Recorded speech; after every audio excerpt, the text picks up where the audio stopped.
Kenapa ada pintu Manggarai? Ini ada Ciliwung.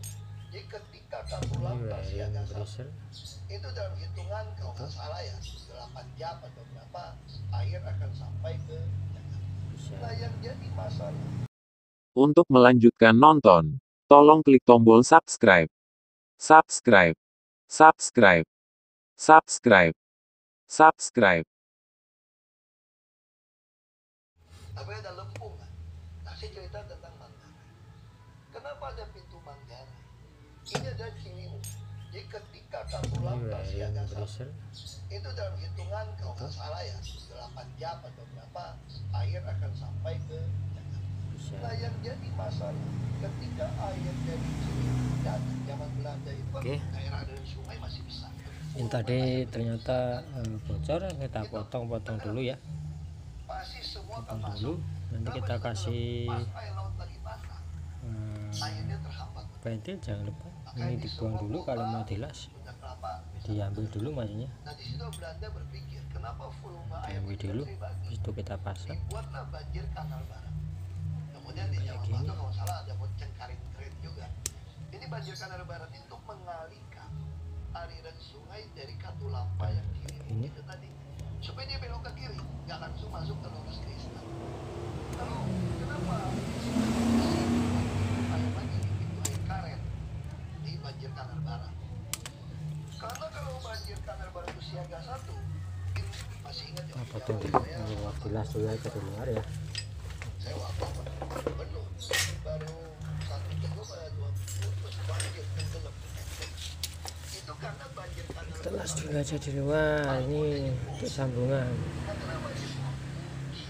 Ketidaktahuan kami atau ada pihak itu sengaja tidak kasih tahu pada kami. Ada dari situ saya jadi belajar. Jadi ketika pintu karet itu sudah siaga satu, harusnya pintu Manggarai dibuka. Kalau tidak dibuka, air akan melintasi Ini teman-teman ya, banjir kanal barat. kita kasih Tanggul dilintasi air. bongkar. Jadi sudah peristiwa tentang Jakarta, Pak. Tapi begitu itu, saya mulai paham.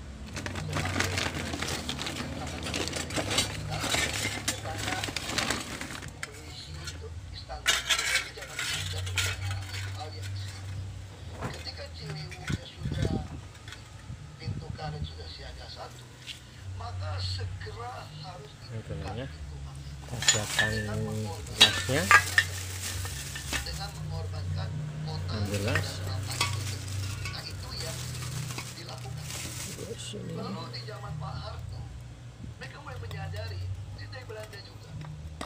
Kalau air laut lagi pasang, ini kan nggak boleh air laut masuk ke dalam. Pakai pompa, tidak bisa pakai pompa kapasitas besar sekali. Mau berapa? Nah, ini mana Pompa koreknya? 50 kubik per detik. Aduh, koreknya nggak ada. Di situ mereka mau bangun waduk. Dalam rencana Belanda itu ada waduk. Di barat ada, di Marunda ada, tapi di Puit ada, bukan di Ciliwung. Artinya apa? Kalau ada waduk, kapasitas pompa itu keburu untuk pompa. Nah sayangnya waduk yang dibangun oleh Pak Harto kemudian didudukin dari banyak orang. Sehingga dari pendangkalan, volume nampung jadi berkurang. Sungai-sungai juga mulai berkurang.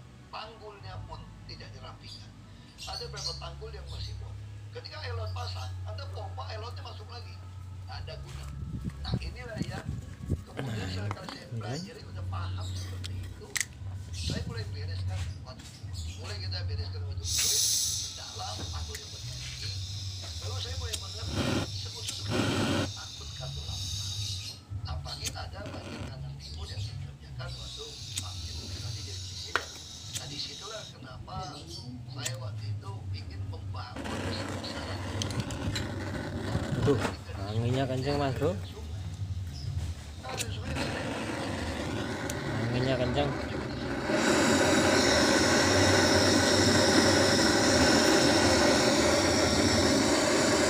Caranya ngelas gini biar dia merah dulu.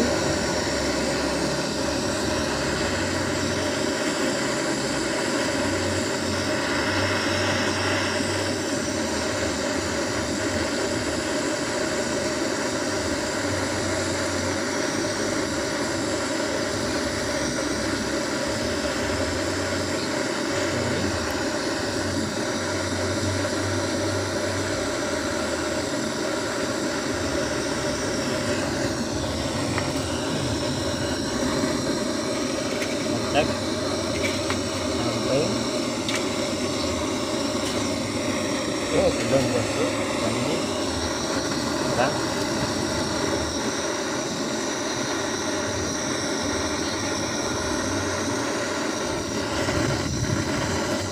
Wah anginnya kenceng mas bro.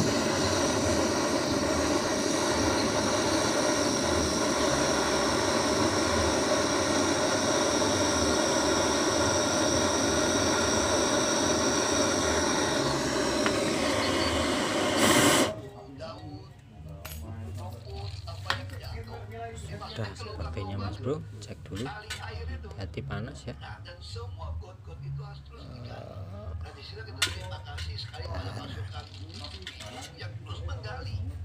Bahkan ada PPS setiap kecamatan yang terus keliling, hujan harus terus keliling, tidak boleh ada genangan.